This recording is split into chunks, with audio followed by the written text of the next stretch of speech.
पुढची बातमी आहे। भांडूप खिंडीपाडा विभागामध्ये संरक्षक भिंत कोसळली। संरक्षक भिंतीसह दरड कोसळल्यामुळे काही घरांचं नुकसान झालं। 5 घरांसह ही संरक्षक भिंत कोसळली। भिंत आणि दरड कोसळतानाची थरारक दृश्य समोर आली आहेत। सुदैवाने या घटनेत कोणतीही जीवितहानी झालेली नाही। भांडूपच्या खिंडीपाडा इथे संरक्षक भिंत कोसळली आणि त्या भिंतीसोबतच काही घरांचं नुकसान झालेलं आहे। काही घरं देखील कोसळली।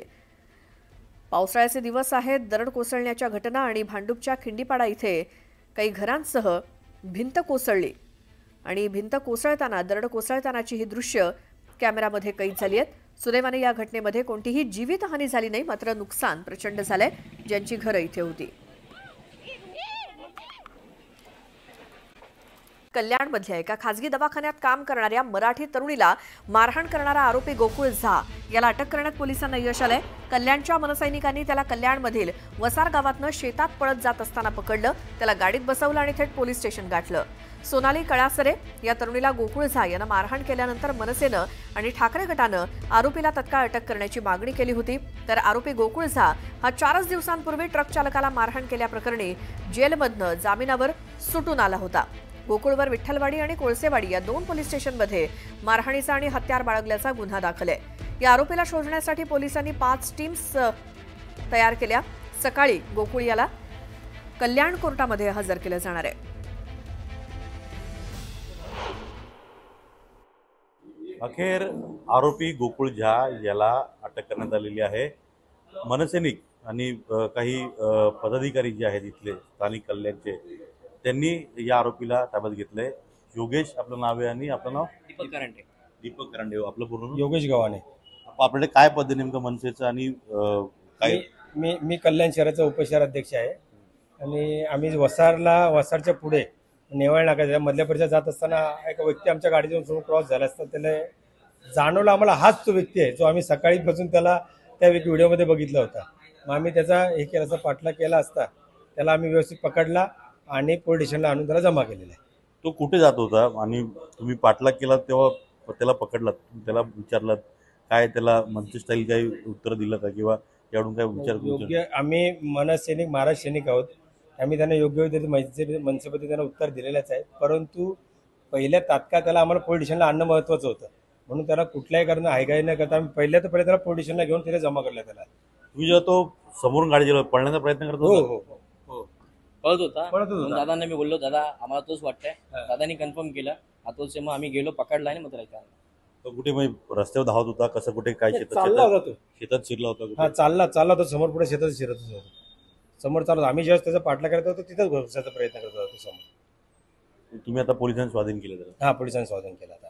अभिनंदन तुमचं केलं जात आहे आता, कारण का ज्या आरोपीला पोलीस होते एक सामाजिक भान ठेवून तुम्ही अशा रीतीने काम करून पोलिसांचं काम हलकं केलं। माझं तर सर्व नागरिकांना मेन आव्हान आहे की पोलीस डिपार्टमेंटला तुम्ही असे सगळेजण नावं ठेवतात, गृहीत धरतात, पण डिपार्टमेंटला जर सहकार्य केलं, 4 जर त्यांच्या सोबतीच राहिले तर त्यांनाही आणि सगळ्यांना आपल्याला जे काय होणाऱ्या जे काही अडचणी आहेत त्या बऱ्यापैकी आपण त्या कमी होऊ शकतात। ते गोकुळशी काय तुम्ही बोललात, काय बोलणं झालं त्याची? त्याने जे केलं गोकुळशी कुठल्या प्रकारचं असं बोलणं कुठल्या प्रकारे झालं ना, आम्ही विचारणा पण केली नाहीये। मुळात झालेली घटना ही निंदनीयच होती, चुकीची होती।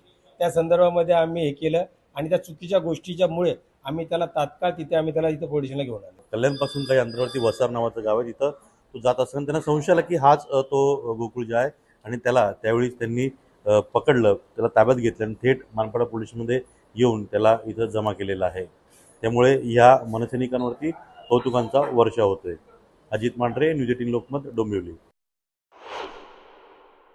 DCP अतुल झेंडे साहेब, ज्या आरोपीचा मागोवा आपण घेत होता तो आरोपी शेवटी आता आपल्या ताब्यात आला? हा, अगदी बरोबर आपल्याला सांगितलं की त्यांनी अतिशय चांगले उत्कृष्ट असं आपले जे सजग नागरिक आहेत त्यांच्या मदतीने आपल्याला हा आरोपी मिळाला आहे। त्या भावाला यापूर्वी आपण ताब्यात घेतलेलं होतं आणि आता तो मेन जो आरोपी आहे गोकुळ झा याला सुद्धा आपण ताब्यात घेतला आहे। त्यानंतर याला जे पुढं जे CCTV फुटेज आहे आपल्याकडे आणि जे काही साक्षीदार आहेत त्यानुसार आपला तपास होत राहील। कोर्टाकडे याला हजर करून पोलीस रिमांड करून आणि पुढे तपास करू।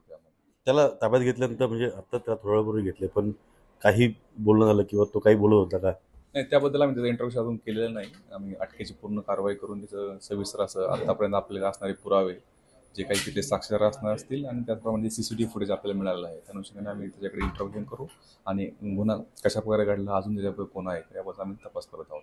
जागरूक नागरिक हे योगेश आणि दीपक सरगर यांचं तुम्ही काय अभिनंदन कराल? कसं, कारण शेवटी पोलीस हे नागरिकांकरता असतात, त्यांच्या सुरक्षेकरता असतात आणि असे नागरिक जेव्हा असतील तेव्हा पोलिसांचं काम देखील कमी होऊन नागरिक देखील अधिक सुरक्षित होतील. नाही, अतिशय मी ते सांगितलं का ते त्यांनी दोघांनी उत्कृष्ट असं काम केलेलं आहे आणि ज्यामध्ये जे एरियामध्ये फिरत असताना आपल्या अशा कोणत्या संशयित आहे आणि तो आपल्या गुन्ह्यामध्ये वॉन्टेड होता अशा प्रकारचा आरोपी मिळवण्याचं काम त्या दोघांनी सुद्धा केलेलं आहे. नक्कीच DCP अतुल शिंदे साहेबांनी देखील या दोघांचं कौतुक केलेलं आहे. खरं तर 24 तासपेक्षा जास्त काळ उलटला, पोलिसांनी अथक प्रयत्न केलेत, टीम देखील रवाना केलेल्या आहेत, पण एका जागरूक नागरिकाला समोरून जाताना ती व्यक्ती दिसली, त्यांना संशय आला, त्याला थांबवलं, त्याची चौकशी केली आणि तोच आरोपी आहे हे जेव्हा त्यांना कन्फर्म झालं किंवा त्यांना निश्चित झालं त्यावेळी या दोघांनी दीपक आणि योगेशने थेट पोलीस स्टेशनमध्ये आणलं आणि पोलिसांनी स्वाधीन केलेलं आहे. असंच जागरूक नागरिक जे आहेत त्यांनी जर आपली भूमिका किंवा आपलं जे स्थान आहे ते जर नीट ठेवलं किंवा नीट केलं तर पोलिसांचं काम देखील हलकं होईल आणि आपण देखील सुरक्षित राहू, असंच या सगळ्या आजच्या घटनेवर म्हणावं लागेल. अजित मांढरे, न्यूज 18 लोकमत, डोंबिवली.